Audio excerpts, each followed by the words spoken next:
Halo semuanya, perkenalkan nama saya Ade Olivia, saya dari kelas 3 IHMB dengan NPM 2051085. Di sini saya akan menjelaskan materi tentang hukum administrasi negara.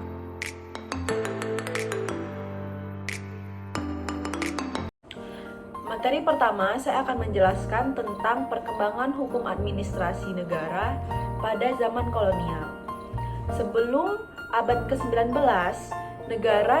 konsep negara di Eropa Barat disebut sebagai penjaga malam, itu menurut Nachtwakerstaat. Dan selanjutnya, akhir abad 19 dan permulaan abad 20 di Eropa Barat dikenal sebagai negara kesejahteraan menurut Welvaartsstaat. Pada masa kolonial Belanda, peran administrasi negara masih sangat terbatas, terutama sebagai alat untuk menjaga keamanan dan ketertiban hukum bagi usaha pengumpulan dari sumber daya alam dari bumi Indonesia.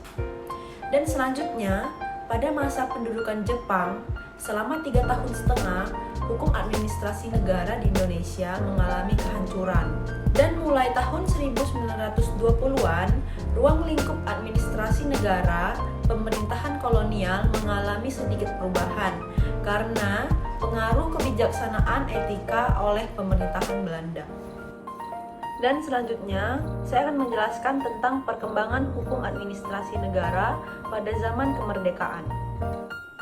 Pada tahun 1951, dimulai usaha-usaha pengembangan administrasi karena dipengaruhi oleh semakin besarnya peran pemerintah dalam kehidupan masyarakat Indonesia. Dan pada masa Orde Lama, penataan hukum administrasi berdasarkan model birokrasi Montesquieu dilakukan dalam rangka untuk membangun persatuan dan kesatuan yang didasarkan pada ideologi demokrasi terpimpin. Dan pada masa Orde Baru bertekad untuk melakukan Pancasila dan Undang-Undang Dasar 1945 secara murni dan konsekuen. Dan pada masa pemerintahan Orde Baru ingin melakukan koreksi total terhadap sistem pemerintahan Orde Lama. Dan pada tahun 1970-an, pemerintahan Orde Baru melakukan reformasi terhadap administrasi yang bertujuan menciptakan birokrasi yang tanggap, efisien, dan apolitik. Kebijakan yang paling penting pada masa itu yang pertama adalah Kepres nomor 40 dan nomor 45 tahun 1975 yang masing-masing mengatur tentang susunan tugas pokok dan fungsi Departemen dan LPND. Dan kebijakan kedua yaitu UU nomor 5 tahun 1974 tentang pemerintahan di daerah. Dan selanjutnya saya akan menjelaskan tentang perkembangan hukum administrasi di Indonesia. Yang pertama, pengaruh konsep negara kesejahteraan di Indonesia dapat dilihat sejak zaman Hindia Belanda pada tahun 1970. Dan pada masa sekarang, kegiatan negara pengurus seperti pendidikan, kesehatan, pembangunan perekonomian, dan sebagainya tidak hanya dilakukan oleh pemerintah, tetapi juga dilakukan oleh berbagai pihak swasta. Perkembangan kesejahteraan dapat kita lihat di dalam Undang-Undang Dasar 1945 Negara Kesatuan Republik Indonesia. Perkembangan hukum administrasi di Indonesia terdapat pekerjaan yang sesuai dengan tugas dan fungsi serta kewajiban administrasi di Indonesia seperti yang telah tertuang di dalam Undang-Undang Negara Republik Indonesia tahun 1945. Dan selanjutnya saya akan menjelaskan tentang negara hukum atau biasa disebut Rechtsstaat yang dianut oleh Indonesia. Konsep-konsep negara Rechtsstaat itu ada 5. Yang pertama, pengakuan terhadap HAM, dan yang kedua, trias politika atau pembagian kekuasaan. Dan yang ketiga ada peraturan.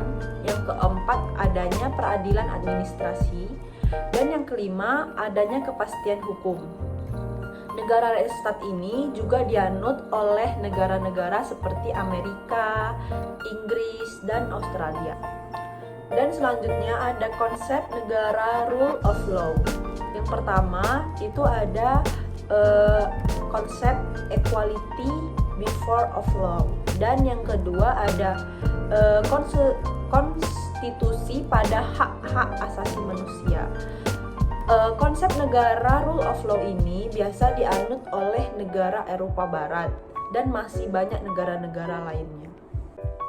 Dan apa sih perbedaan negara yang menganut sistem Rechtsstaat dan menganut sistem rule of law? Kalau negara yang menganut sistem hukum Rechtsstaat itu adanya peradilan hukum administrasi. Dan kalau negara yang menganut sistem rule of law itu adanya equality before the law. Jadi bisa kita ketahui negara yang menganut sistem Rechtsstaat dan negara yang menganut sistem rule of law itu berbeda. Dan selanjutnya saya akan menjelaskan tentang negara yang menganut sistem Rechtsstaat. Negara yang menganut sistem Rechtsstaat ini biasa bersifat sentralistik. Itu berarti semua keputusannya dipegang oleh pemerintahan pusat. Contoh dari negara Rechtsstaat ini seperti negara Korea Utara. Dan selanjutnya saya akan menyebutkan asas-asas dari negara hukum. Yang pertama itu ada asas monopoli paksa.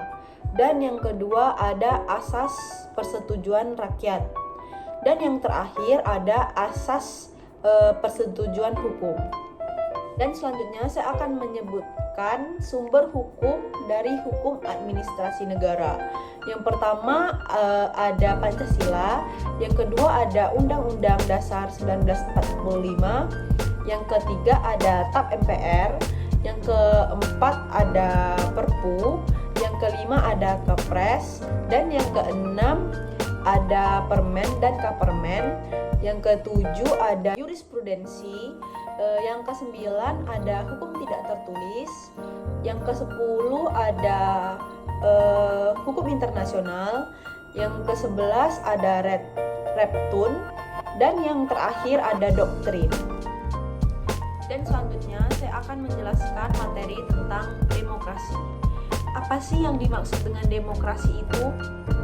Demokrasi adalah sistem pemerintahan yang diselenggarakan dari rakyat, untuk rakyat, dan oleh rakyat. Dan demokrasi terbagi menjadi dua, yaitu demokrasi langsung dan demokrasi tidak langsung. Demokrasi langsung itu contohnya seperti rakyat langsung menyampaikan ke pemerintah. Dan demokrasi tidak langsung itu seperti rakyat memilih wakil-wakil rakyat. Dan seperti apa sih contoh-contoh negara yang tidak demokratis? Yang pertama itu negara yang tidak memiliki legitimasi. Dan yang kedua, pemerintahan yang tidak otoriter. Dan yang ketiga, pemerintahan yang korupsi. Itu negara yang tidak demokratis. Dan selanjutnya, contoh negara yang demokratis. Itu yang pertama, negara yang berdasarkan hukum. Dan yang kedua, kontrol masyarakat terhadap pemerintahan. Yang ketiga, adanya pemilihan umum yang bebas. Dan yang terakhir, adanya hak-hak dasar rakyat. Dan selanjutnya, bentuk-bentuk demokrasi dilihat dari sudut pandang ekonomi politik. Itu ada 3. Yang pertama, demokrasi formal. Demokrasi formal itu memenuhi atau melindungi hak politik dan ekonomi masyarakat. Dan yang kedua itu demokrasi material. Demokrasi material ini melihat apa yang akan diselesaikan. Dan yang ketiga itu demokrasi gabungan. Demokrasi gabungan ini masyarakat dapat menyampaikan secara leluasa dan secara langsung. Dan masyarakat itu dapat melakukan pemilihan wakil-wakil rakyat.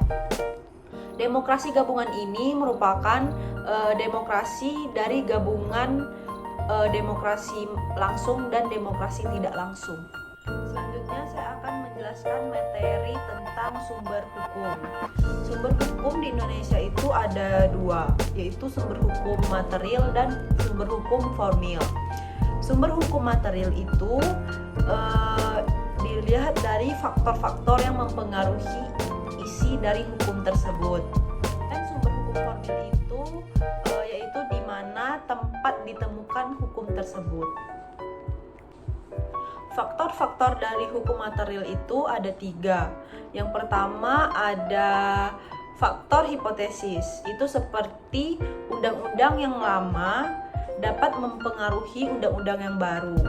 Dokumen-dokumen pada masa lampau juga dapat mempengaruhi dokumen-dokumen yang akan datang. Dan yang kedua ada faktor sosiologis. Faktor sosiologis atau faktor masyarakat itu berpengaruh besar, yaitu terhadap faktor agamawis, faktor antropologis, dan faktor ekonomis dalam masyarakat. Dan yang ketiga ada faktor filosofis. Faktor filosofis itu sebagai faktor-faktor yang menaati sumber hukum. Dan selanjutnya sumber hukum formil. Sumber hukum formil itu terbagi menjadi 2. Yang pertama ada sumber formil tertulis dan sumber formil tidak tertulis. Apa aja sih contoh-contoh sumber hukum formil yang tertulis? Yang pertama itu ada perundang-undangan, yang kedua ada jurisprudensi, yang ketiga ada doktrin, yang keempat ada traktat, dan yang kelima ada kebiasaan atau konvensi. Dan contoh sumber hukum formil yang tidak tertulis itu seperti konvensi atau praktek-praktek dari pejabat pemerintah yang dijalankan secara terus-menerus. Baik, segitu saja penjelasan dari saya. Jika ada kata-kata yang salah atau tidak berkenan di hati kawan-kawan semua, saya meminta maaf. Segitu saja penjelasan dari saya. Terima kasih.